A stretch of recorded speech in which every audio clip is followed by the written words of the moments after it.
when my son stood in my living room, red-faced, and shouted, "Leave this house."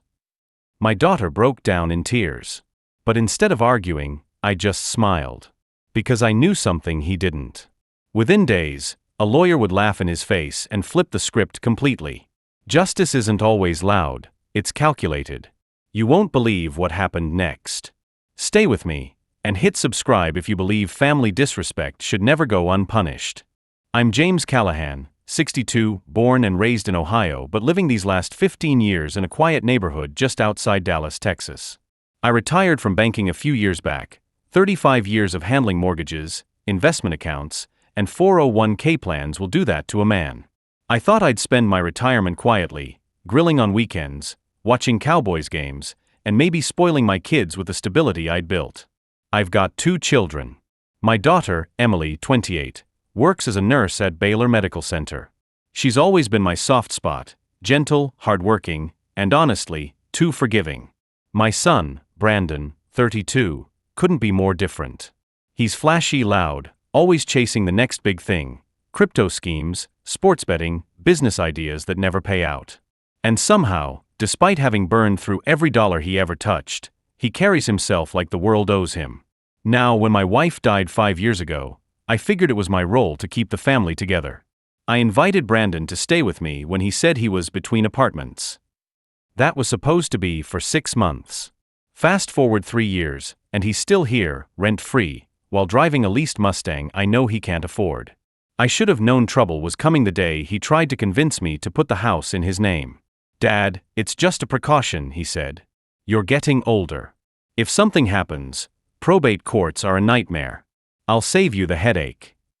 He said it casually, but I noticed he already had the transfer forms printed out, with sticky notes marking where I should sign.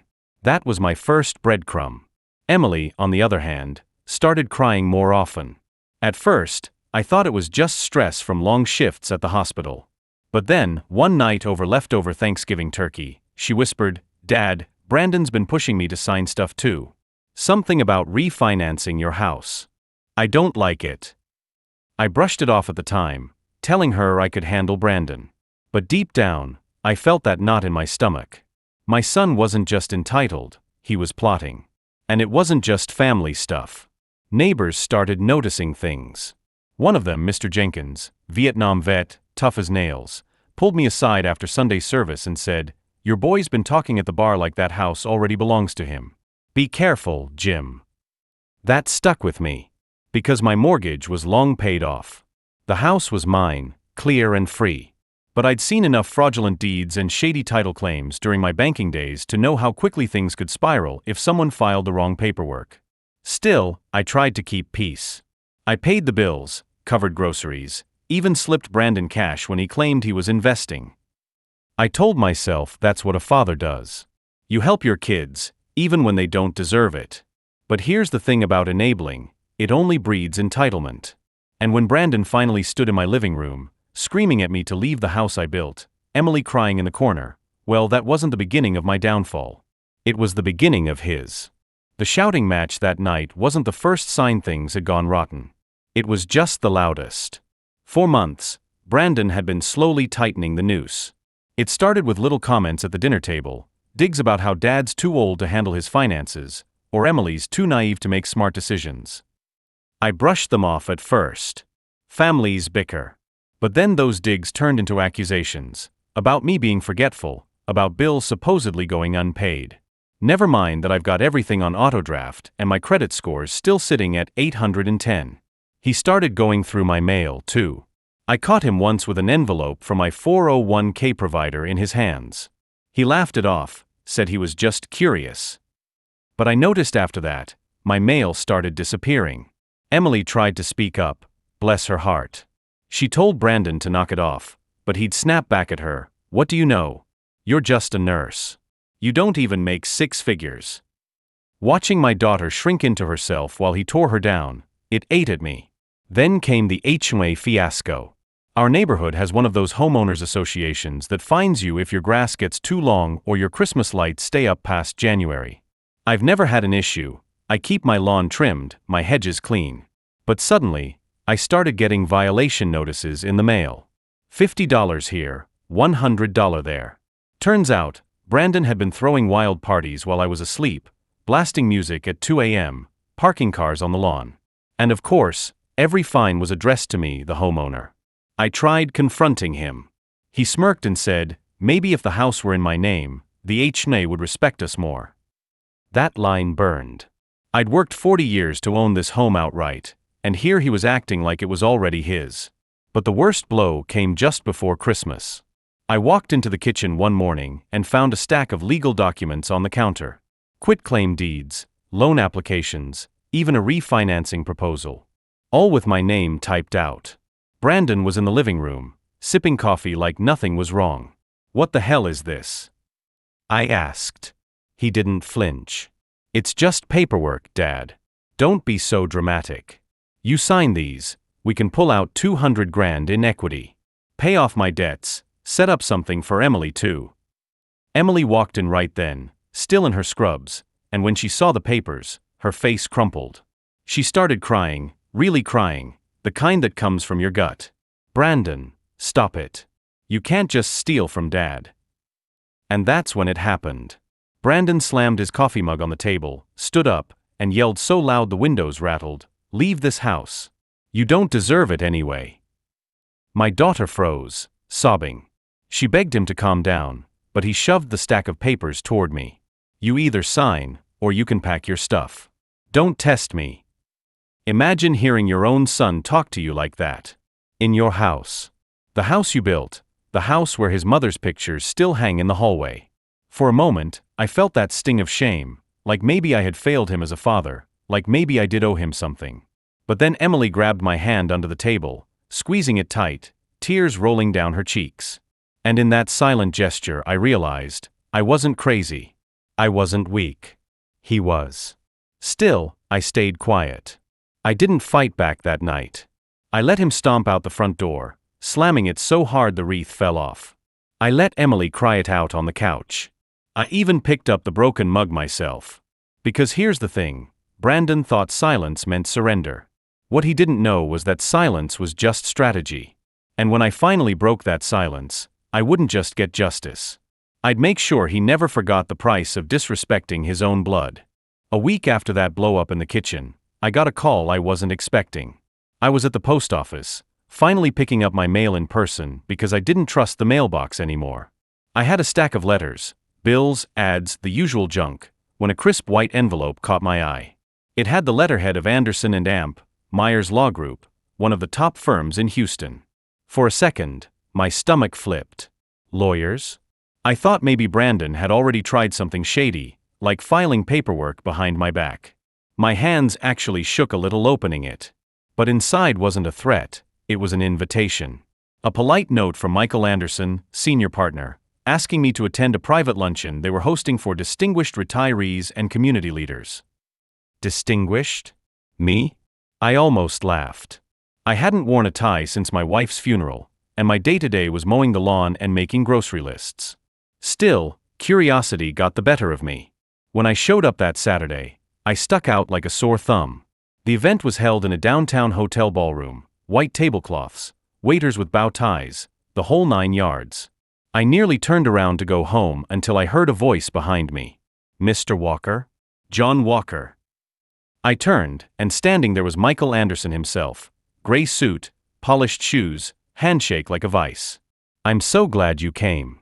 You probably don't remember me, but 15 years ago, you gave me my first loan at Gulf Federal Bank. Without you, my firm wouldn't even exist. I blinked. Memories started trickling back.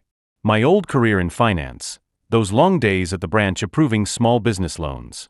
I used to pride myself on giving people a shot. And here was living proof, the man now running one of the biggest law firms in the city. He clapped me on the shoulder. You were one of the sharpest bankers I ever met. Folks still talk about how you never approved a loan without reading every line of the fine print yourself. Honestly, you're a legend in our circle. Legend. That word hit me harder than Brandon's insults ever did. At the luncheon, I was treated like royalty. People asked my opinion about the economy, about mortgage rates, about retirement funds. For 2 hours, I wasn't the washed-up old man my son painted me as. I was respected. listened to, needed. And then came the kicker. When I mentioned casually that my son had been pressuring me about refinancing the house, Michael raised an eyebrow. Refinancing? At your age? With your equity position? That makes no sense. Sounds like someone's trying to scam you. I admitted Brandon had shoved papers at me. Michael's expression darkened. Mr. Walker, don't you sign anything without letting me take a look first. In fact, he reached into his briefcase, pulled out a business card, and slid it across the table. If he tries this again, you call me. We'll handle it. And trust me, you'll have the law on your side. I slipped that card into my pocket like it was pure gold. Driving home, Emily called to check on me. I told her about the luncheon, about Michael recognizing me, about the card. She actually laughed through her tears for the first time in weeks. Dad, that's amazing. It's like fate threw you a lifeline. And maybe it had. Because that was the first moment I realized. Brandon thought he was playing chess with a senile old man. What he didn't know was, I used to play with entire banks' worth of money. I knew contracts inside out. And now, I had one of the best lawyers in Texas ready to back me up. That wasn't luck. That was the start of his undoing. I didn't sleep that night after the luncheon. I sat in my recliner with a stack of old photo albums and files spread out on the coffee table. Dusty leather covers, yellowing pages, remnants of a life my kids either didn't know about or had chosen to forget. Emily had seen some of it growing up, back when my wife Linda was still alive. She remembered the big house on the lake, the Christmas parties where I'd invite my staff, the feeling that we were untouchable. But Brandon? He was too young. And honestly, I'd protected him from most of it. I didn't want my kids growing up spoiled. I wanted them to know the value of hard work. That's why I never bragged about what I used to do. But looking at those photos, I realized my silence had been twisted into weakness. Brandon mistook humility for incompetence. And now, it was time to remember out loud. Back in the 90s, I wasn't just a banker. I was vice president of Gulf Federal Bank in Houston. I had a corner office, a secretary, and a salary that would make Brandon choke if he saw the numbers. I was the guy people came to when they needed their dreams funded, new businesses, first homes, college tuition. I read every contract myself. I sniffed out fraud like a bloodhound. In 20 years, my branch had the lowest default rate in the entire state of Texas. I even got my picture in Forbes once. Small corner, nothing fancy, but it was there. The banker who believes in people. But the truth was, it wasn't just business. It was personal. I came from nothing, raised in a trailer park in Oklahoma, sharing a bedroom with 3 brothers. My dad worked construction. My mom waitressed until her feet swelled up so bad she had to quit. We never had stability. No savings, no safety net. So when I finally made it, I swore 2 things. 1, I'd give my family the security I never had. 2, I'd help others climb the ladder too. And I did. I built up a 401k big enough to cover me and Linda for life. We paid off our mortgage before I turned 50. We even had a lake house where the kids used to swim every summer. Then, Linda got sick. Cancer doesn't care how much money you have in the bank. I spent years shuttling between hospitals, specialists, chemo appointments. The woman who had been my anchor, my equal, was fading in front of me. And I didn't care about being a banker anymore. I retired early, cashed in my stock options, and devoted everything, time, money, heart, to her. When she passed in 2015, it broke me. I sold the lake house, donated half our furniture, downsized to this quiet suburban home. I wanted to disappear. And I guess I did. Brandon never forgave me for checking out. He wanted the old dad, the provider, the man who wore pressed suits and gave him the best Christmas gifts. Instead, he saw me retreat into grief. He saw me let go of the flashy lifestyle. He mistook it for failure. That night, flipping through old newspaper clippings, I came across something I hadn't looked at in years, a letter of commendation from the FDIC. They'd praised me for uncovering a multimillion-dollar mortgage fraud back in 2002. The FBI had even interviewed me as part of the case. I laughed out loud, bitterly. My own son thought he could slip fake refinancing papers under my nose? I'd spent a lifetime spotting scams that were 10 times more sophisticated. Emily called me around midnight. Dad, you still up? Yes, sweetheart, I said, my voice hoarse. I've been thinking, maybe you should tell Brandon who you really were. Maybe if he knew, he'd respect you. I sighed. Emily, respect isn't something you buy with a resume. If he doesn't respect me as his father, then it won't matter if I was the President of the United States. She went quiet for a moment. Then she whispered, I just don't want him to hurt you. Or take everything you worked for. Her words cut deeper than Brandon's ever could. Because she was right. I had let grief turn me into a ghost in my own house. But ghosts don't fight back. And I wasn't ready to vanish completely. Not yet. The next morning, I opened a locked file cabinet in my office, one Brandon had never bothered to look through. Inside were years of tax returns, property deeds, bank statements, and my last will and testament. Linda and I had drafted it together before she passed, with ironclad clauses to protect Emily and any grandchildren down the line. Brandon wasn't left out entirely, but his share was conditional. He'd only inherit if he held a steady job and stayed out of criminal activity. We wrote that because even as a teenager, he was reckless with money, always looking for shortcuts. I stared at those pages, my lawyer's card tucked beside them. Suddenly, a wave of clarity hit me. I wasn't powerless. I wasn't vulnerable. I had already built the walls of my fortress years ago, I'd just forgotten they were there. And Brandon? He was about to run headfirst into them. That day, for the first time in months, I shaved. I put on a clean button-down shirt. I walked past Brandon in the hallway, and when he smirked at me like I was some broken-down relic, I didn't flinch. Because he didn't know. He didn't know the man he was trying to scam was the same man who once helped put mortgage fraudsters in prison.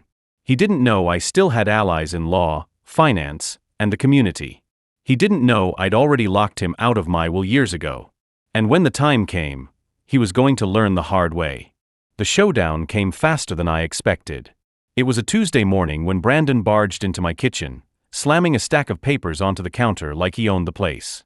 Emily was already there, sipping her coffee. The moment she saw the manila folder, her face drained. "Dad, don't sign anything," she whispered. Brandon puffed out his chest, ignoring her. "It's simple, old man. You refinance the house under my company's terms. We use your credit score, you get a little cash in your account, and I'll manage the payments. Win-win." I leaned back in my chair, crossing my arms. Manage? Or bleed me dry? His jaw tightened. "Why do you always have to make things difficult? You've been coasting off your retirement while I've been hustling. I'm giving you a chance to actually contribute to the family for once." Emily slammed her mug down. "Contribute? He raised us, Brandon. You don't get to waltz in and—" "Shut up, Emily," Brandon snapped. "This is between me and Dad." I could see the veins in her neck, the tears in her eyes. She wanted to scream, but I held up a hand. Calm. Controlled. Because for the first time in years, I wasn't the broken widower anymore. I was the banker again. The man who read contracts like they were children's books. So I smiled. "All right, son. Let's review these terms, shall we?" I spread the papers out. Adjustable rates, balloon payments, hidden penalties tucked into fine print. Amateur hour fraud. The kind of scam that could sink a desperate retiree. "Interesting," I muttered, tracing a finger over the clauses. "You've got penalties here that would triple the balance if one payment's missed. And this section, look at that, an arbitration clause that forces disputes into your preferred mediator in Nevada. Convenient." Brandon's smirk faltered. "It's just standard language." "No," I said sharply. "It's predatory. And illegal." Emily gasped. Brandon's face turned red. "You don't know what you're talking about." I looked him dead in the eye. "Brandon, I uncovered multimillion-dollar mortgage fraud for a living. The FBI shook my hand for cases just like this. Did you really think I wouldn't notice?" The kitchen went silent. The only sound was the hum of the refrigerator. Emily covered her mouth. Brandon's lips parted, like he'd been slapped across the face. What are you talking about?" he stammered. I stood. For the first time, I loomed taller than him, not physically, but with weight presence. "I know exactly what this is. And so does my lawyer." Right on cue, the doorbell rang. Emily darted to answer, and in walked Michael Harrington, my attorney for over 15 years. Sharp navy suit, briefcase in hand, eyes like steel. "Morning, Mr. Walker," he greeted me, shaking my hand firmly. Then he turned to Brandon with a cold smile. "You must be the ambitious son. I've heard quite a bit about you." Brandon's voice cracked. "Why the hell is a lawyer here?" Michael set his briefcase on the counter, flipping it open with deliberate calm. "Because your father suspected you might try something reckless." And he was right. He pulled out a thick file and slid it across the table. "This is Mr. Walker's estate plan. Ironclad. Updated annually. With clear stipulations about inheritance. Do you want me to read aloud the section that directly mentions criminal fraud?" Emily couldn't hold back a laugh. Brandon's face went pale. "This is ridiculous," he snapped. "You can't just."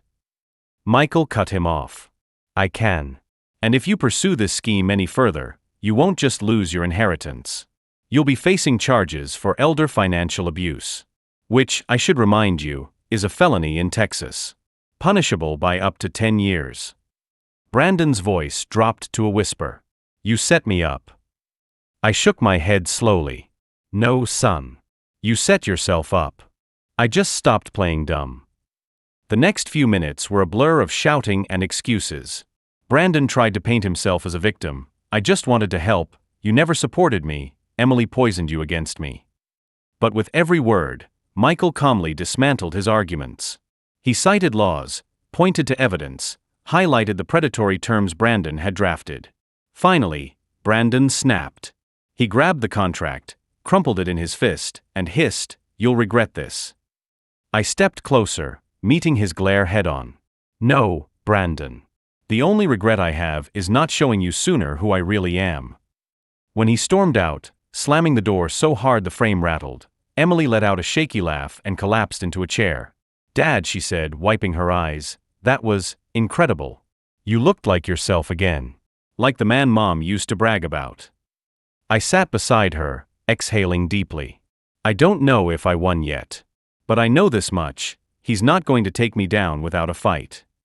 Michael packed up his briefcase, giving me a reassuring nod. "He won't get far. I'll file a restraining order by the end of the day. If he tries to pressure you again, the law will handle it." For the first time in years, I felt lighter. Stronger. Brandon thought he could corner me, break me, turn me into his pawn. Instead, he walked straight into the wall I'd built years ago. And I wasn't done yet. Because justice wasn't just about protecting myself. It was about showing Emily, and maybe even Brandon, that humility doesn't equal weakness. That grief doesn't erase strength. That I was still here. Still fighting. And the next move was mine. The silence in the house after Brandon stormed out felt almost sacred. For years, that boy's shadow had hung over me, his anger, his greed, his endless need to prove himself. But now, for the first time, I felt like I'd slammed the door on something toxic. Emily sat at the table, fiddling with her empty coffee mug.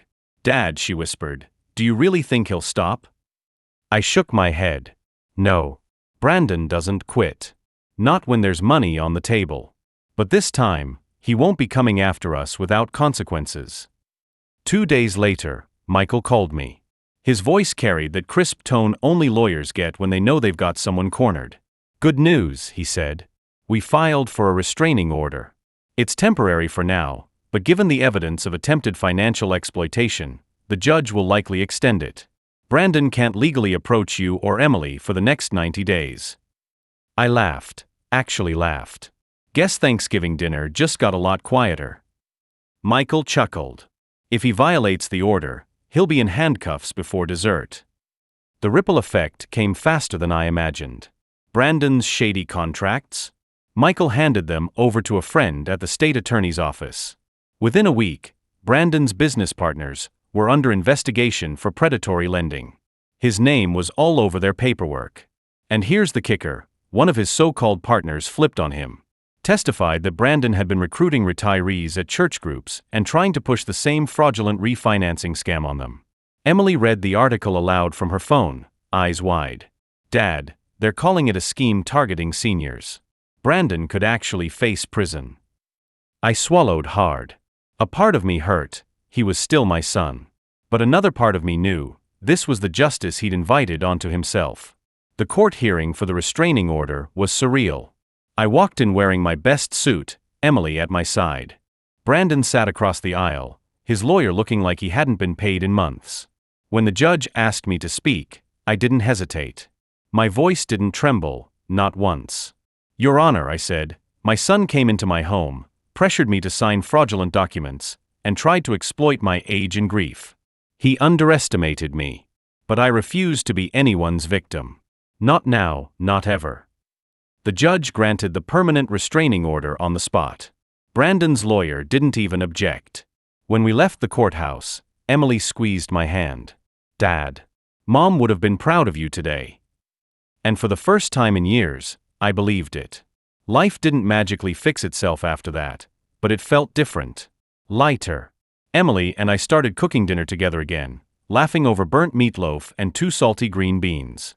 I rejoined my church's community group, even signed up to mentor young people on financial literacy.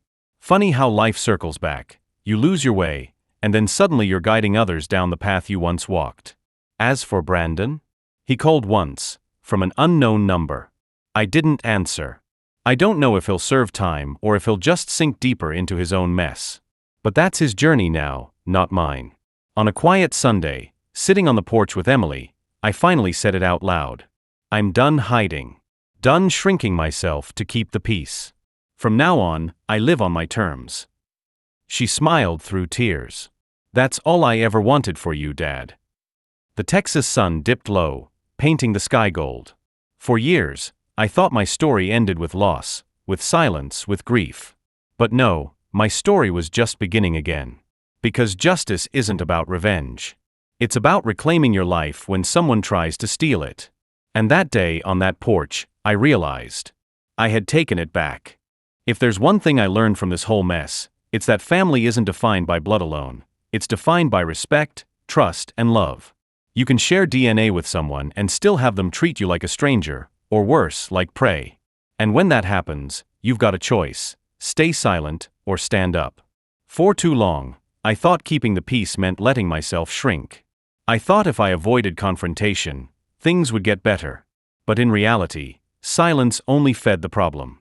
Brandon saw my grief, my loneliness, my age, and thought it made me weak. He forgot one simple truth: survival builds strength, and scars are proof of resilience. In America, we pride ourselves on independence, on working hard, building a life, paying the mortgage, putting away for retirement, raising kids who will do better than us. But independence doesn't mean letting others walk over you.